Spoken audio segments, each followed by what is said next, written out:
ಹಸಿವಾದಂತಹ ಸುದ್ದಿ. ಕಾಂಗ್ರೆಸ್ನ 5ನೇ ಗ್ಯಾರಂಟಿ ಯುವ ನಿಧಿಗೆ ಇವತ್ತು ಚಾಲನೆ ಸಿಗಲಿದೆ. ಯುವ ನಿಧಿಗೆ ಸಿಎಂ ಸಿದ್ದರಾಮಯ್ಯ ಚಾಲನೆಯನ್ನ ನೀಡಲಿದ್ದಾರೆ. ಯುವ ನಿಧಿ ಯೋಜನೆಗೆ ಇಂದಿನಿಂದ ನೋಂದಣಿ ಆರಂಭವಾಗುತ್ತೆ. ವಿಧಾನಸೌಧದ ಬ್ಯಾಂಕ್ವೆಟ್ ಹಾಲ್ನಲ್ಲಿ ಯೋಜನೆಗೆ ಚಾಲನೆ ಸಿಗಲಿದೆ. ನಿರುದ್ಯೋಗಿ ಪದವೀಧರರ ಖಾತೆಗೆ ಹಣ ಹಾಕುವಂತಹ ಯೋಜನೆ ಇದು. ಡಿಪ್ಲೊಮಾ ಪದವೀಧರರ ಬ್ಯಾಂಕ್ ಖಾತೆಗೆ ಹಣ ವರ್ಗಾವಣೆ ಮಾಡುವಂತಹ ಯೋಜನೆ. ಅದಕ್ಕೆ ನೋಂದಣಿ ಇವತ್ತಿನಿಂದ ಆರಂಭ ಆಗುತ್ತೆ. ಸಿಎಂ ಸಿದ್ದರಾಮಯ್ಯ ಇವತ್ತಿನಿಂದ ಯುವ ನಿಧಿ ಯೋಜನೆಗೆ ಚಾಲನೆಯನ್ನ ನೀಡಲಿದ್ದಾರೆ. ಪದವೀಧರರಿಗೆ ಮಾಸಿಕ 3,000 ರೂಪಾಯಿ ಅವರ ಅಕೌಂಟಿಗೆ ನೇರವಾಗಿ ಬೀಳುತ್ತೆ.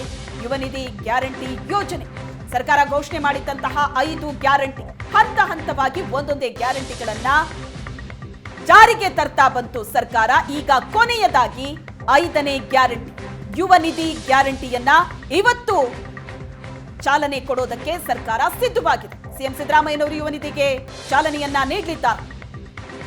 ಇನ್ನು ಯುವ ನಿಧಿ ಯೋಜನೆಗೆ ಪದವೀಧರರಿಗೆ ಅದರಲ್ಲಿ ಇರ್ತಾರೆ. ಅಂದ್ರೆ ಯಾರಿಗೆ ಕೆಲಸ ಇಲ್ಲ ಅಂತವರಿಗೆ ಯಾರ್ಯಾರಿಗೆ ಈ ಯುವ ನಿಧಿ ಹಣ ಸಿಗುತ್ತೆ ಅನ್ನೋದಕ್ಕೆ ಸಂಬಂಧಪಟ್ಟಂತೆ ಸಹ ಈಗ ಕೆಲವೊಂದಿಷ್ಟು ನಿಯಮಗಳು ಸಹ ಇರುತ್ತೆ. 2022-23ರಲ್ಲಿ ವ್ಯಾಸಂಗ ಮಾಡಿ 2023ರಲ್ಲಿ ಅವರು ಪಾಸ್ ಆಗಿರ್ಬೇಕಾಗತ್ತೆ. ಅಂತವ್ರಿಗೆ ಮಾತ್ರ ಯುವ ನಿಧಿಯ ಹಣ ಅವರ ಖಾತೆಗೆ ಹೋಗಿ ಜಮೆ ಆಗತ್ತೆ. ರಾಜ್ಯದಲ್ಲಿ ಕನಿಷ್ಠ 6 ವರ್ಷಗಳ ಕಾಲ ಅವರು ವ್ಯಾಸಂಗವನ್ನ ಸಹ ಮಾಡಿರ್ಬೇಕಾಗತ್ತೆ.